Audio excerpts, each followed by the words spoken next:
Okay, so I want to start doing some labs with Splunk. Want to be able to show you how to navigate around, how to look at the logs, break down the logs, and then let's just do different tasks that we can remember and that we can carry on in the future. So I got the list over here, over to the left. And we're going to be doing these particular steps.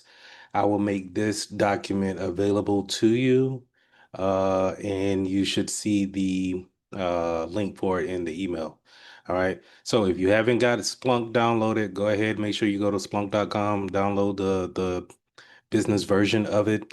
And then if you need the logs, make sure you contact me in order to give me, make sure that I can get those logs to you so you can ingest them so you can look at the same logs that we're sifting through right now. Okay. So the first thing we want to do is we just want to make sure that we do simple keyword searches just to kind of not really get into writing long queries.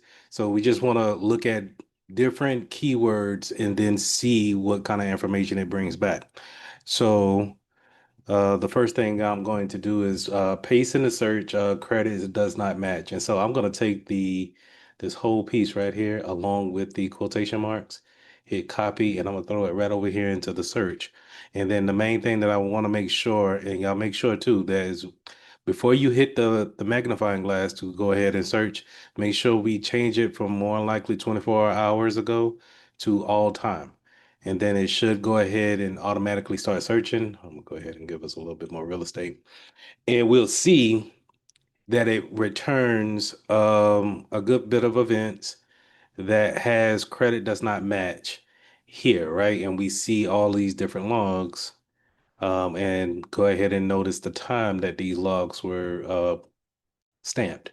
All right. So imagine examining the raw text logs, you see that the raw logs return that may look like this, right? And we see posted to the cart and there's an error and that the credit does not match the item. All right. Then it gives a estimated time and the browser that we're using. So that's what we're kind of seeing here with these logs, right? And we are seeing that these are posted throughout all of these different logs. And the main thing is that we're posting from different users. Okay, so this first IP address that you see is going to be a user that's actually trying to um, post to a cart or to say, hey, I want to make a change to my cart or I want to put something in my cart and or I want to go ahead and make a purchase of the cart.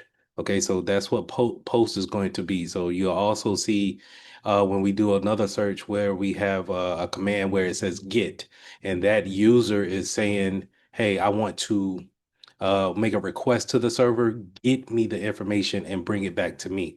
Whereas post is saying, hey, I'm giving you in a command, go ahead and make the changes on my behalf. Okay.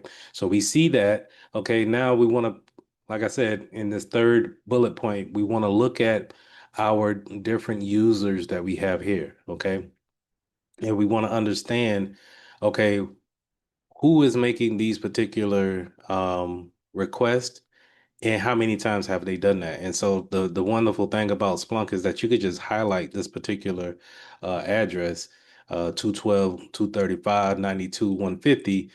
And like I said before, you don't have to necessarily click and drag. You just hover over with your mouse cursor. It automatically highlights what you have hovered over. We're going to right click and then we're going to add that to the search. That automatically puts it up here in the search bar. And then it comes back with our events that we have here. And so now we can look at it a little bit closer on who is this user and how many times have they, done this? Is it several times? Is it multiple times in a particular time frame? You can look at those things and kind of get a idea and start building your case of before I just block you at the firewall, let's just figure out why or how many times have you been communicating with our particular server. Okay, so in this case, we only got two events from this particular user. Now, if we wanted to, we can go ahead and just take the credit does not match piece out, right? And just do a whole search on this particular person to see how many times have they, have they done anything else that was kind of suspicious. All right. But before we get into that, let's go ahead and let's continue on. So this is an explanation of what we just did, just a basic, simple keyword search, right? So this is how we could kind of get started. If you want to get a quick idea of, um, you have a hunch or you have some type of idea of the tickets that's coming in or the request that's being asked of you, maybe you just want to kind of see, okay, overall in your business standpoint, when you go into your SIM, okay, let's see if I could just bring up a particular keyword that someone has given me a lead on and see if you could build more upon it. All right. So that's what we're gonna go into next too with another search. We're gonna search passwords.pdf. So basically we're looking for um individuals who may have been looking for passwords and trying to download those passwords on a PDF file, right? Or they're looking to see if there's any type of PDF file that contains passwords. So we take that and we put it into our new search, right? Make sure that time range is going to be all time. And then we come back with our results. So we see that we have a good bit of a results of people actually trying to make a request of saying, hey, give me the password list or the password sheet that you have saved. All right. So we could see that here, and we could see it because of the post that we talked about earlier. That post is going to be something very important because that's the user, this IP address here, telling the server, hey, I'm telling you to make this change or to do this action. Whereas you can see just a couple of logs down where it says this particular user, 59369970, is saying get the passwords.pdf. Okay. And they're reaching out for particular files here. So we can put that into our bar. And then I have a over here on the lab sheet that I have for you, I have a breakdown of a particular log, and I think it's this one up here. So with this particular log, we can see that the client IP is going to be 175.44.172, right? That's who is making the request. That's who's reaching out, who's coming into your network and making the request to the server. All right. Then we could say that this is an unauthenticated user because of the two dashes that's right here. Okay. So we could see that all of this information here means something. And so having it broken down like this is a good way of looking at it. So the timestamp, the exact time that the server received the request. This is very important because if our time is off, then how can we actually build a case if we don't know truly if things happen at a particular time? All right. Remember, the HTTP method is a post, right? So they post it, hey, I'm submitting data over to the server rather than fetching data from the server. So I'm telling you, hey, do this, okay? Rather than fetching or saying, hey, give me the updates, get, right? So you could say, hey, get me the password, or you could say, hey, I put something in your environment, go and execute the passwords.pdf, okay? And the URI path is going to be that particular pathway right here, right? A target file or a session key or a session ID requesting the PDF using a post method, highly unusual and often indicates an exploit or a automatic scanning tool. Okay. So these are telltale signs that we're being um, attacked in a way or breached in a way that someone is actually trying to make something happen in our environment. Now, luckily, it's failing, but given the fact that it is posting, the sim is seeing that we do have some activity with that. Okay, so going on down, the HTTP protocol is a 1.1, the web communication protocol that the version that's used. Okay. Uh, you see the status code, the 404 code, page not filed, the server rejected the particular request. Okay, both times they rejected it. So we can go ahead and, that session key or that status code, we can do a search on that and see how many people have received error codes. So that goes back to what that keyword search that I was explaining about, where sometimes somebody might come to you and say, "Hey, I'm getting an error code on this particular website, and I really don't know why, or it's saying page not found." We can, instead of just trying to look for that particular page, and maybe it's not a a word that is actually given to that web page, we can look for the error codes that we have, and if we have the right time frame, we can now focus in on the right logs that we have. Okay. So y'all can go through the rest of that chart to see and match up those logs with the information that's provided. But I wanted to make sure that you understand that all of this information is valuable and it could be used in different ways. It doesn't just have to be for, hey, someone's looking for a PDF file that has passwords written on it, or stored somewhere with passwords written on it and then going to execute, but you can use it in other scenarios as well. Okay. So going down, identify the security risk. Look at the IP address and then start a log entry. There are several, and you can understand that there are several. So what they're saying here, or what I'm saying here, is that you can go ahead and say, "Hey, I'm going to add this to the search." And remember, I just highlighted that over, and then I'm gonna add this particular IP to the search. Now, this one didn't come back with too many. So we can always go right back up in here, delete it, and then get back to our original page and do another search of another ID that goes along with it. Sorry, I'm clicking and dragging at the same time, and I told y'all not to do that. So I'm just gonna hover over it, then click add it to my search, and getting to see that there's this particular one. So what we can do is that we can understand all of these 68 different events that different people, or different attacks are coming from different people, um, are either asking for this particular file or saying, "Hey, give me this particular file."